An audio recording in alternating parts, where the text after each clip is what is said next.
Okay, in the final video of this chapter, we're just going to add a part so when we have buildings that have no data on them, it'll just randomly create a height for them based on our own settings. So to do that, we're going to need to create some more parameters in here.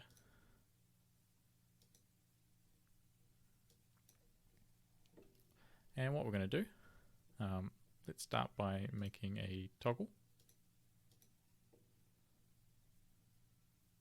And this is going to be, we'll just call it no data. And we'll go random on no data. And then we want a integer vector 2. And this is going to be our floor range.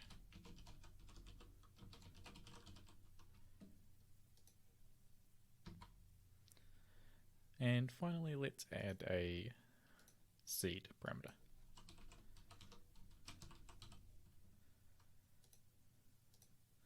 So set a default range in here, maybe like 10 to 60 floors. Cool. So now, let's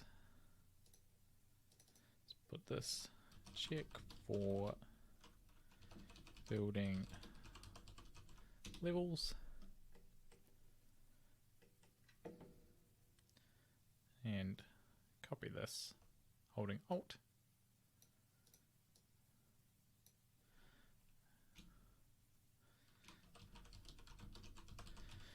Random levels.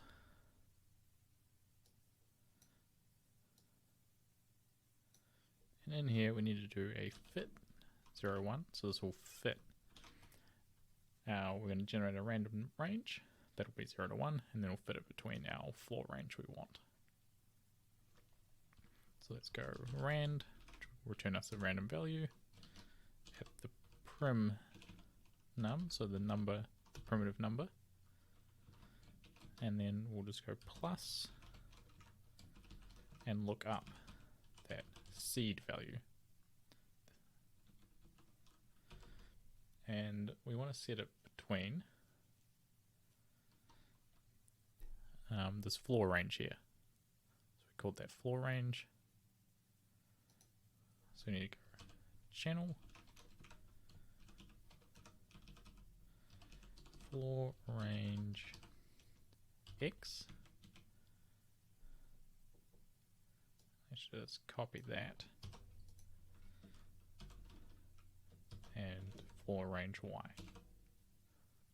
So it'll fit this random 0 to 1 value based on the primitive number between this range here. And then we can just times that by this value, which is our module size, which will be the height of our floors.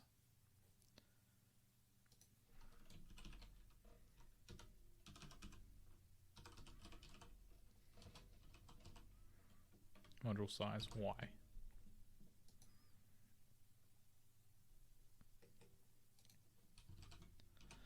And then I'm just going to put in a switch here and a null. Plug the null in first, and then in here drag this value into there. And I'm going to turn that on. We can right click and go make current value default.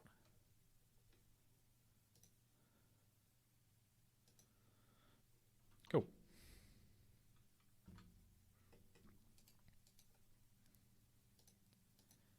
Cool. Now that we've got this, we need to do some cleanup just before this is ready. So I'm going to do a boolean.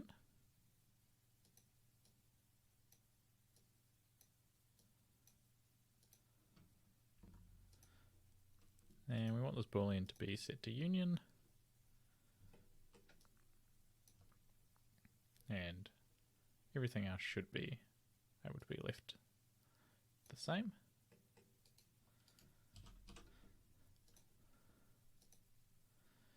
Put down a fuse.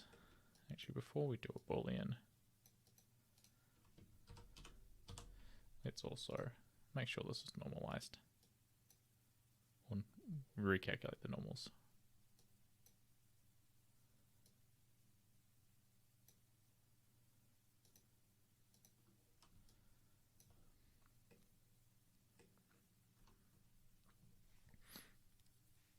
Okay.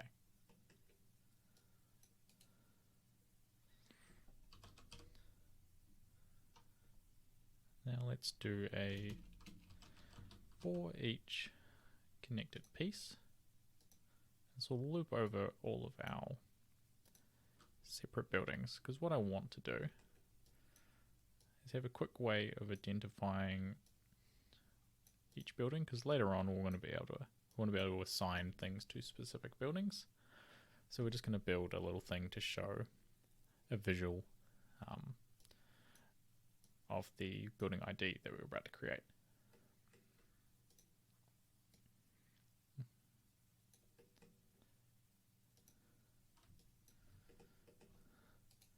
Let's also color these.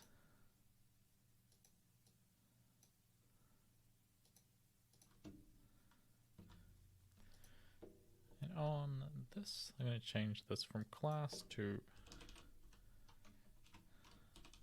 building ID.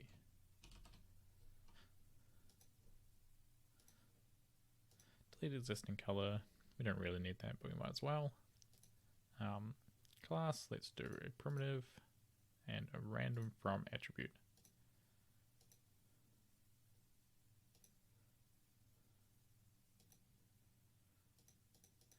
Okay, so I'm appearing there, we just type it in manually. Cool, now these all just have a random color.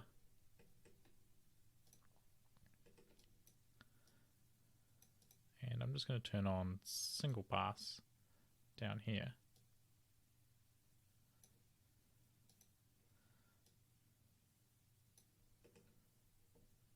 So we need to rename that to building ID as well.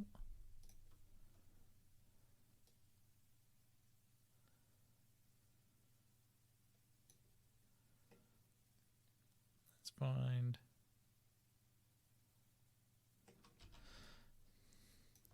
this building will do.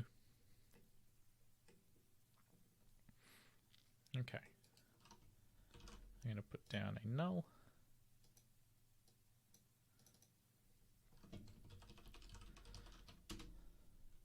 Just because we want to be able to point to this easily.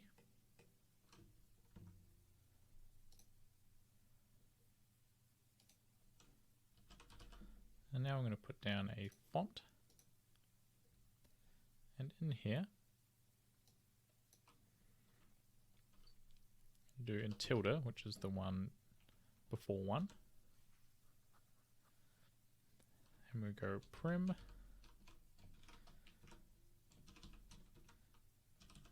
And we need to point to this building null here.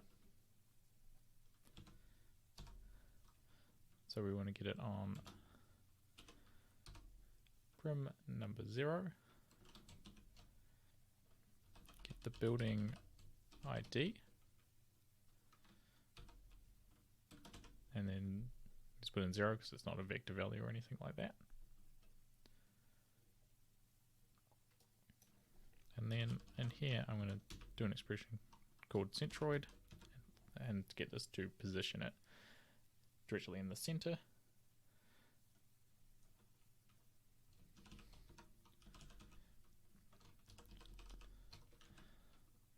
Of that building, and we want to do that on x-axis. So you do capital D underscore x for the centroid expression.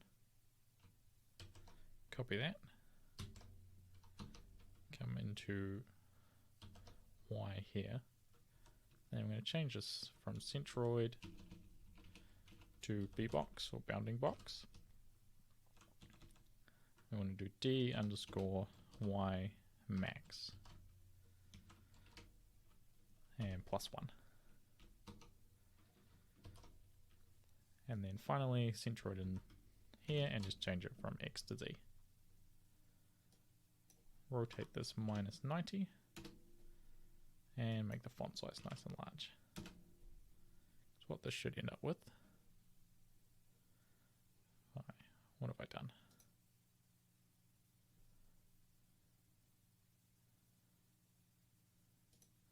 Got a bracing error somewhere.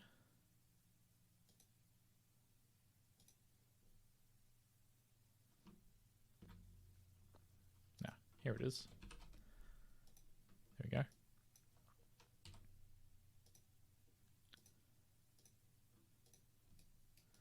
Yep. So you can see we've got our building ID is just a nice big number here. So what I'm going to do, group this, and we're going to call that text, just so we can easily remove this later.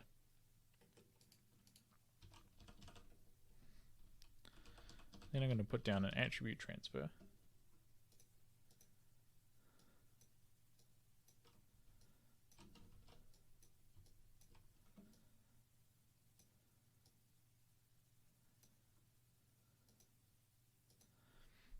And then we just want to transfer our color.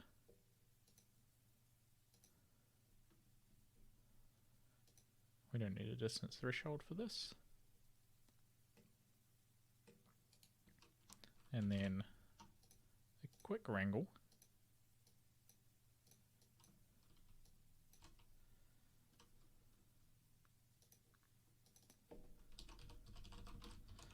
Because we're going to invert the color.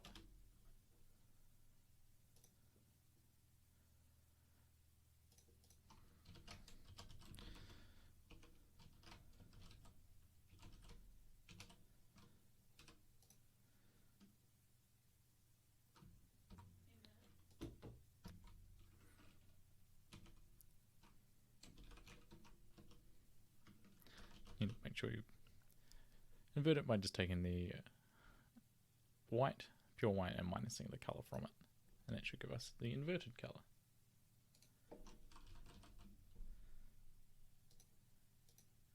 Now we can just merge these two together.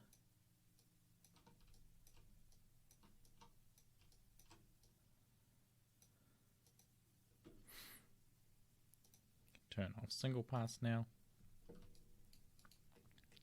And we should all have the buildings all prepared and put a nice little label for the building ID that will be the reference in our other stages that we need to do. Cool. So this is the end of chapter 1. We've got our prepared buildings all ready to go. Our base buildings. We've got a lot more to do to these before they're ready to have our modules copied onto them. But feel free to also grab a null city off OpenStreetMap data and have a play around. We'll see what sort of results you get.